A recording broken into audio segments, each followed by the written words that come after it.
네, 오늘은 흑백 요리사가 재밌는 이유라는 제목으로 함께 이야기 설교 말씀 나누도록 하겠습니다. 여러분 그 제가 추석에 베테랑 2 보려고 하다 안 봤거든요. 왜 안 봤냐면요. 베테랑 2 보려고 이제 이게 채비를 갖췄는데 넷플릭스에 흑백 요리사라는 게 있는 거예요. 그래서 1편만 보고 베테랑 2 보러 가야겠다 했는데 너무 재밌어요. 흑백 요리사가. 그래서 베테랑 2 평이 그렇게 안 좋다는데 지워버리자 하고 흑백 요리사를 이렇게 봤는데요. 여러분들 좀 보신 분들도 있을 것 같고 이야기도 많이 들을 것 같아요. 시험 기간 끝난 분들은 꼭 정주행하기 바랍니다. 제가 생각하기에 넷플릭스 놈들이요, 한국인이 뭘 좋아하고 한국인이 뭘 잘하는지 깨달은 것 같아요. 한국인들은요 역시 서바이벌 예능에 특화되어 있는 민족이다. 근데 제가 지금까지 봐온 넷플릭스에 다양한 서바이벌 예능이 있거든요. 뭐 피지컬 100도 있고 뭐 인플루언서도 있는데 그중 탑입니다. 일단 느낌이 좀 오실 텐데요. 이 백종원하고 그 옆에 있는 분은 이제 미슐랭이라고 하죠. 이제 미슐랭 3스타 셰프인 안성재 셰프예요. 근데 둘이 나와서 이제 음식 경연대회를 엽니다. 근데 이 음식 경연대회를 할 때 그냥 나오지 않고요. 각 지방에 있거나 서울에서 진짜 잘 나가는 음식점 사장님들을 다 불러 모았고요. 그렇게 80명 모았고, 그리고 나머지 20명은 우리나라에서 진짜 내노라 하는 그 셰프들 있잖아요. 권위가 있는 셰프들, 막 세계 대회에 나가서 휩쓰는 사람들, 그런 사람들이 나와서 요리 대결을 하는데요. 일단 기본적으로 재밌는 이유는요, 영상이 맛있습니다. 영상 보면요 식욕이 막 끌어올라요. 이 장면 보신 분 있을 거예요. 이 백종원님을 이제 한 곳에 가둬놓고 블라인드 심사한다고 했는데 사람들이 막 그 얘기 하더라고. 이거 식고문 하는 거다, 백종원 가둬놓고. 이럴 정도로 공정하게 이렇게 이제 심사를 하는 모습이 이렇게 있는데요. 근데 좀 재밌었던 거는요. 이게 이름이 흑백 요리사다 보니까 흑수저 요리사와 백수저 요리사가 있어요. 이게 흑과 백의 계급인데요. 딱 그 느낌이 오지 않습니까? 역시 그 서바이벌은 뭔가 이 계급이 있고 뭔가 서로를 막 이기기 위해서 권무술수를 하고 이런 것들이 있을 것 같은데, 좀 인상적이었던 건 이 프로그램이 생각보다 도파민이 나오는 프로그램이 아니에요. 그러니까 무슨 얘기냐? 보통 이제 서바이벌 보면요, 이 재미가 그런 거잖아요. 누군가 나락을 가야 돼요.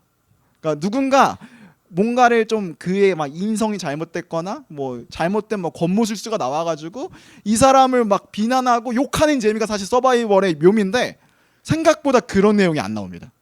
그리고 놀랍게도 여기 안에 보통 서바이벌 하면은 어쨌든 경쟁에서 이겨야 되니까 막 끌어내리려고 서로를 막 비난하고 막 그런 모습들이 있는데, 이 요리사들이 서로를 리스펙합니다. 그리고 더 좋았던 거는요, 이게 아까 말씀드린 것처럼 흑과 백으로 나뉘었다고 했잖아요. 백수저 요리사들이 훨씬 더 권위가 있고 어른들이에요. 근데 이 백수저들이 흑수저를 엄청 리스펙해줘요. 그리고 그 얘가 한 명 있는데요. 그 다음 사진 보여주시죠. 이분 혹시 아세요? 이분이 이제 여경래 셰프라는 분이에요. 그러니까 이분이 어떤 분이냐면 중화 요리의 장인입니다. 그래서 어느 정도냐면 중국에서 엄청 유명해요. 우리나라보다 중국에서 훨씬 유명해요. 그러니까 우리나라로 치면 일본인이요 한식으로 대간 거예요. 무슨 느낌인지 딱 오시죠? 그 중식의 대가인데요. 이분이 실제로 이제 나와가지고 백수저로 합니다. 근데 이거 스폰데 일단 집니다. 일단 져요. 근데 지면서 이제 끝나고 나서 인터뷰를 하는데 인터뷰가 상당히 인상적이거든요. 뭐라고 하냐? 내가 져야 이 프로그램이 성공을 한다. 내가 져야 이 프로그램이 훨씬 더 재밌어진다. 그러면서 하는 얘기가, 내가 져야 후배들이 또 동기부여가 되고 성장이 있지 않겠냐. 나도 이 프로그램 통해서 발전을 얻어간다. 이런 얘기를 이 장인이 하는 거예요. 그러니까 이런 모습들을 보면서 이 흑백 요리사가 기존에 있었던 어떤 서바이벌들의 서로를 막 뭉개버리고 막 비난하고 이런 것과 또 다른 재미, 작품성이 있다, 이런 생각을 하게 됐는데요. 사실 우리가 요즘에 다양한 컨텐츠들을 보면 전 그런 느낌 받거든요. 그 눈물을 짜낼 때 억즙이라고 하잖아요. 억지 도파민이다. 어떻게든 도파민 터치려고 막 노력하는데 좀 다른 모습이 있었던 것이죠. 저는 이제 이 모습을 좀 보면서 한 영화가 떠올랐습니다. 여러분 범죄도시 아시죠? 범죄도시 본 사람 있으세요? 왜 보셨나요? 예. 돈 낭비를 하셨나요? 막 이럴 정도로 이제 이 범죄도시가 이제 뭐 지금 뭐 세븐인가 A까지 막 나온다고 하는데 범죄도시를 보면서 제가 1, 2까지는 진짜 재밌게 봤거든요. 근데 점점 뭔가 이 마음 가운데에 좀 불편함이 있는 거죠. 그러니까 어떤 거냐? 이 범죄도시에 우리가 기대하는 바가 뭡니까? 일단 마동석이 나쁜 놈을 죽여라 패는 거예요. 근데 한 발자국 멀리서 보면 그게 좀 사이다이기도 하지만 사실 저렇게까지 폭력을 사용해야 되나? 총이 있는데 그렇지 않나요? 그러니까 이런 어떤 과한 폭력과 과한 사이다를 불러오는 것 때문인지 몰라도요. 점점 이 범죄 도시가 그 임팩트가 좀 사라지고 있는 거죠. 이런 것들을 보면서 어쩌면 이 범죄 도시를 비롯해서 다양한 컨텐츠들이 약간 좀 혐오를 조장하거나 폭력을 조장하는 방식이 아닐까라는 생각을 해보게 된 겁니다. 저는 최근에 이제 유튜브 세계에서 다양한 일들이 있는 걸 보면서요. 그런 생각이 좀 들었거든요. 이 나락을 보낸다. 여러분 그 느낌 아시죠? 이게 뭔가 유행처럼 돼버린 거예요. 누군가 뭔가 잘못했는지 혹은 과거에 어떤 잘못이 있었는데 그거에 대해서 사과를 안 했든지 이런 것에 대해서 꼬투리를 어떻게든 잡아서요. 이 사람을 끌어내리는 게 뭔가 유행처럼 돼버린 건 아닌가라는 생각을 좀 해보게 되는 것이죠. 저는 뭐 이런 것들을 좀 보면서 왜 우리 시대가 이런 어떤 누군가를 혐오하고 누군가를 괴롭히고 막 소위 말하는 나락 보내고 이런 것을 왜 이렇게 좋아하고 소비하고 있을까? 뭐 다양한 이유가 있는 것 같아요. 어떤 뭐 실제로 그 사람이 과거에 잘못을 했지만 또 그 과거 잘못된 현재 그가 누리고 있는 부와 명예 이런 게 우리 대중 입장에서 꼴 보기가 싫은 거죠. 또 한편으로는 또 이런 경우도 있습니다. 이런 것들을 기가 막히게 잡아내는 사람들 있잖아요. 소위 말하는 사이버 레카라고 하는 사람들. 이 사람들이 하는 어떤 이런 부정적인 컨텐츠가요. 실제로 구글이나 이 페이스북 알고리즘에 많이 뜬다라는 연구 결과가 있어요. 의도적으로 훨씬 더 이런 것들을 노출을 많이 시킨다라는 연구 결과가 있더라고요. 그러니까 어쩌면 이것들을 소비하는 것을 통해서 누군가는 지금 이득을 보고 있는데 그 구조 안에 우리가 지금 들어가고 있는 것은 아닐까라는 생각을 해보게 된 것이죠. 이런 과정에서 제가 최근에 읽었던 한 책이 있는데요. 띄워주시겠습니까? 비트겐슈타인이라는 철학자가 있어요. 이 사람이 되게 유명한 이야기를 하나 합니다. 한번 같이 읽어볼까요? 시작. 언어의 한계는 세계의 한계다. 여러분 이게 무슨 말일까요? 쉽게 이야기해볼게요. 우리가 쓰는 언어, 우리가 쓰는 어떤 문자들, 또 우리가 편하게 이야기하는 이야기들이 우리의 세계, 우리의 사고, 우리의 성품의 한계라는 거예요.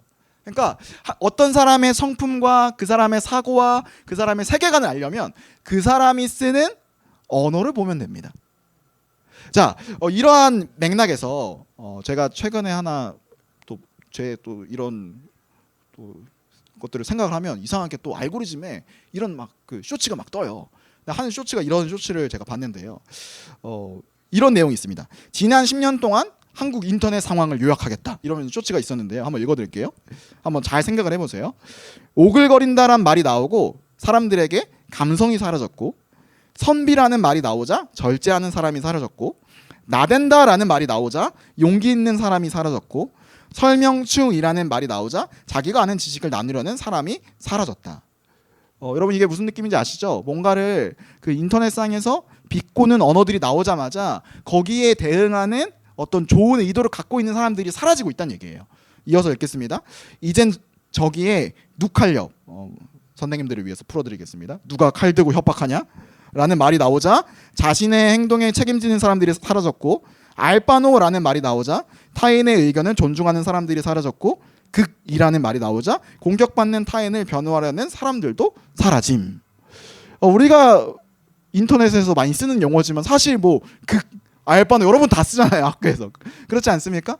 이런 언어가 나오면서 우리가 타인을 존중하고 변호하고 또 자신의 행동에 책임지려는 모습들이 사라지는 시대를 우리가 살아가는 것은 아닐까, 이런 생각을 해보게 되는 거죠. 여기에 더하여서 어쩌면 우리는 혐오의 정서가 가득한 시대, 분노가 일상화된 시대, 혹은 짜증을 너무 가볍게 내는 시대를 사는 것 아닐까. 여러분들이 어떠세요? 이번 한 주간 짜증 많이 내셨나요? 아마 다양한 반응들이 있을 것 같은데요.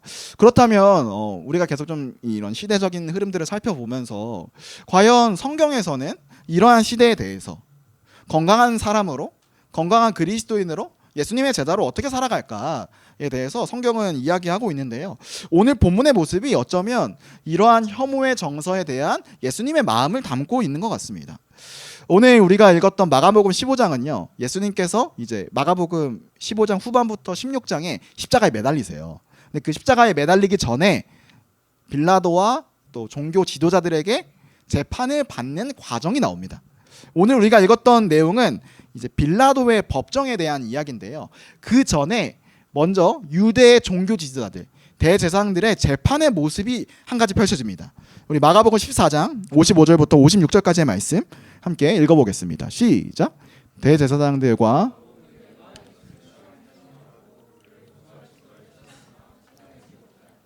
예수에게 불리하게 거짓으로 증언하는 사람이 많이 있었지만 그들의 증언은 서로 들어맞지 않았다. 지금 예수님을 두고 불합리한 재판이 벌어지고 있는 거죠. 특별히 대제사장들과 이 종교 지도자들은 예수님을 미워했습니다. 예수님의 어떤 가르침에도 동의하지 않았고요. 또 반복적으로 예수님이 나는 하나님의 아들이야 라고 이야기하는 것 자체가 그들이 갖고 있던 신앙 안에서는요, 거부할 수밖에 없는, 혐오할 수밖에 없는 신앙의 모습이었던 거예요. 그래서 그들의 종교 재판을 세웁니다. 근데 문제는 뭐예요? 고소할 증거를 찾았지만 어땠다? 찾아내지 못했다. 그리고 예수님에게 불리하게 거짓으로 증언했으나 그들의 증언이 서로 들어맞지 않은 거죠. 이 당시에는요, 증인을 세울 때요, 뭐 지금도 마찬가지지만요, 두 사람이 목격을 해야 돼요. 두 사람의 그 주장이 일치를 해야 증언으로 인정이 됩니다. 그러니까 지금 증언이 서로 맞지 않다는 것은요, 그 두 명의 증언이 거짓이라는 것을 보여주고 있는 것이죠. 그래서 결국 이러한 어떤 예수님을 향한 혐오의 정서가 재판을 이끌고 있는데 결판이 나지 않는 거죠. 증언이 맞지 않으니까요. 증거가 맞지 않으니까요. 그래서 로마에서 파견한 총독인 빌라도의 법정에 서게 됩니다. 이 빌라도의 법정에 세운 이유는 이래요. 그 당시에요, 사형의 권한은요, 그리고 진정한 처벌의 권한은 로마의 법정에 있었습니다. 그러니까 이 종교 지도자들이 자기들끼리 해결이 안 되니까 로마 총독의 권력을 빌려서 예수님을 죽여야겠다는 마음을 갖고 이 법정에 서게 된 것이죠. 자, 그런 과정을 한번 보겠습니다. 우리 15장 3절부터 5절까지의 말씀인데요. 함께 읽겠습니다. 시작. 대제사장들은 여러 가지로 예수를 고발하였다. 사람들이 얼마나 여러 가지로 당신을 고발하는지 보시오. 그러나 예수께서는 더 이상 아무 대답도 하지 않으셨다. 그래서 빌라도는, 여러분 예수님의 반응이 어떻죠? 아무 대답도 하지 않으십니다. 이게 조금 독특한 장면인데요. 그건 좀 이따가 좀 설명을 드리고요. 재판은요, 여전히 지지부진합니다. 왜냐하면 증거가 없기 때문이죠. 자, 그래서 빌라도가요, 하나의 아이디어를 떠올립니다. 우리도 지금 실제적으로 비슷한 내용이 있는데요. 뭐 추석이라든지 광복절이라든지 이럴 때 특별 사면을 해줘요.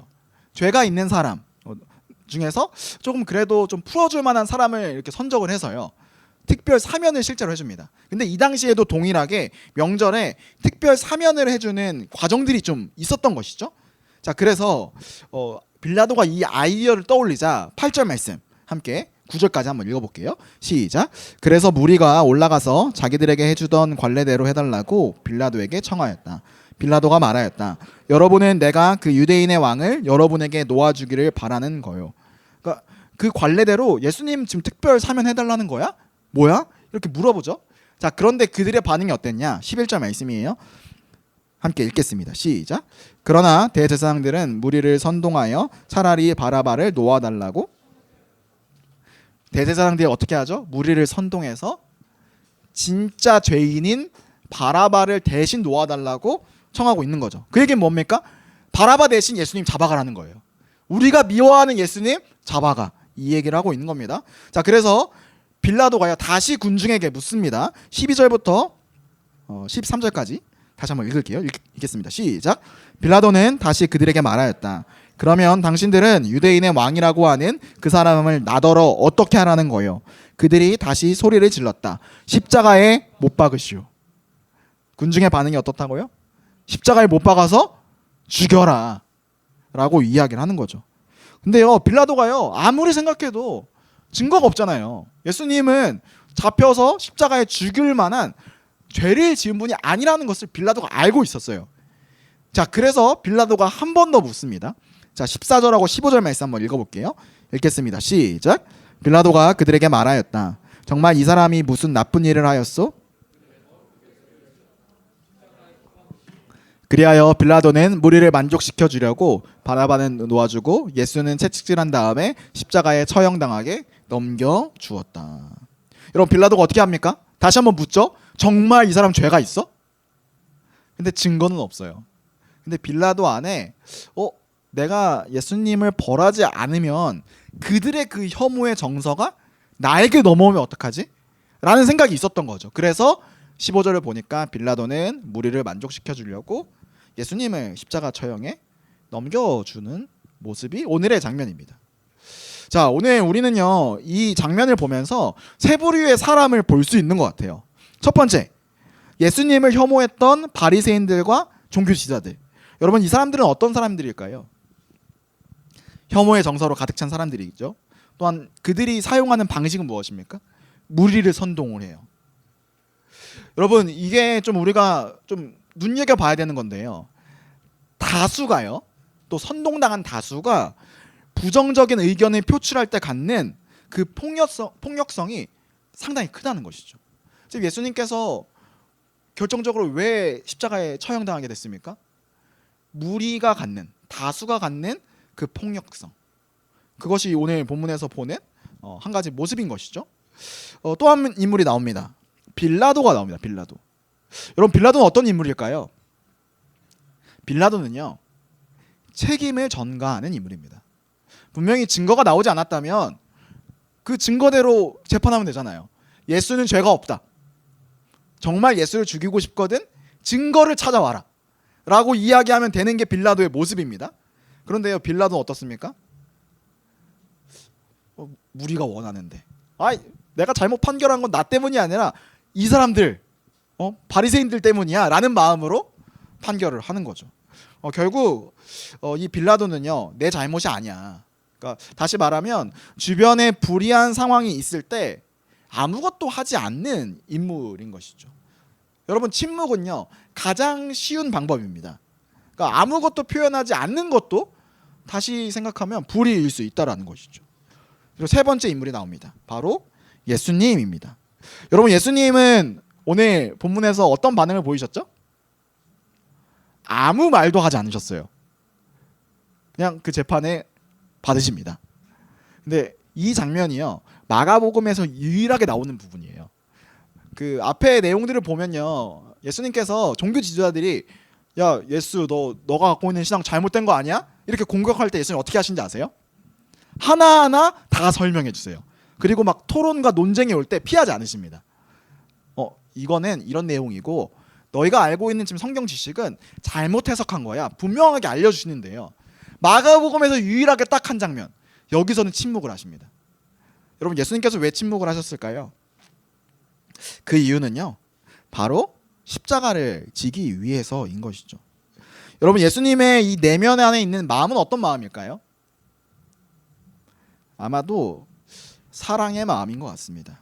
자기를 혐오하고 미워하는 사람들조차도 예수님이 사랑하셨기 때문에, 또 내가 이 십자가를 져야 이 모든 세상의 죄가 사하여질 수 있기 때문에 예수님은 이 재판에서 침묵을 하신 것이죠. 여러분은 누구로 살아가고 계십니까? 여러분은 종교 지도자들로 살아가고 계십니까? 빌라도로 살아가고 계십니까? 아니면 예수님으로 살아가고 싶으십니까?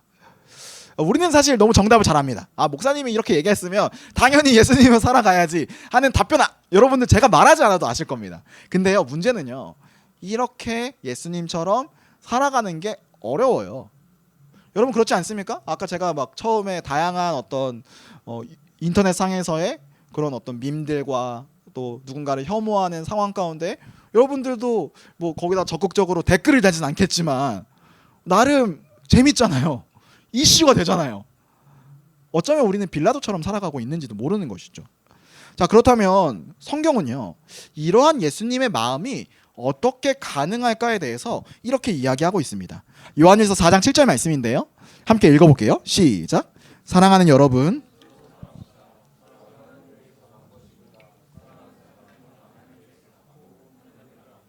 자, 요한일서는 분명하게 이야기하죠. 서로 사랑해라. 근데요, 그게요, 어떻게 가능하냐? 사랑이 누구에게서 났다? 하나님에게서 난 것이죠. 사랑하는 사람은 하나님에게서 난 자들이다. 그러니까 다시 이야기하자면 사랑 그 자체인 하나님이 계시기에 우리가 사랑을 할 수 있다는 거예요. 자, 이거를 조금 더 부연 설명해 주는 게 9절에 나옵니다. 9절 말씀 함께 읽겠습니다. 시작. 하나님의 사랑이 우리에게 이렇게 드러났으니 곧 하나님이 자기 외아들을 세상에 보내주셔서 우리로 하여금, 자, 무슨 얘기예요? 예수님의 그 십자가는요, 사랑의 표현입니다. 우리를 구원하시기 위한 사랑의 표현인 것이죠. 불의한 상황을 받아들이신 이유는요, 우리를 사랑하기 때문이에요. 그 사랑을 우리가 받았기 때문에 우리도 그 사랑을 조금 해볼 수 있는 거죠. 완벽하게 못할 것 같아요. 근데 그 사랑을 조금이나마 해볼 수 있다라고 분명하게 이야기하고 있는 겁니다. 자, 이제 설교를 이제 마무리할 건데요. 여러분, 그럼 우리는 이제 어떻게 살아야 될까요? 아까 말씀드린 것처럼 이 혐오의 정서로 가득 찬 컨텐츠들이 많고, 또 너무 쉽게 우리도 순간순간 부모님이나 친구에게 짜증을 내거나, 또 우리도 어떤 잘못된 것을 보면 쉽게 다른 사람을 미워하거나 분노하기가 너무 쉬운 시대를 우리가 살아가고 있습니다.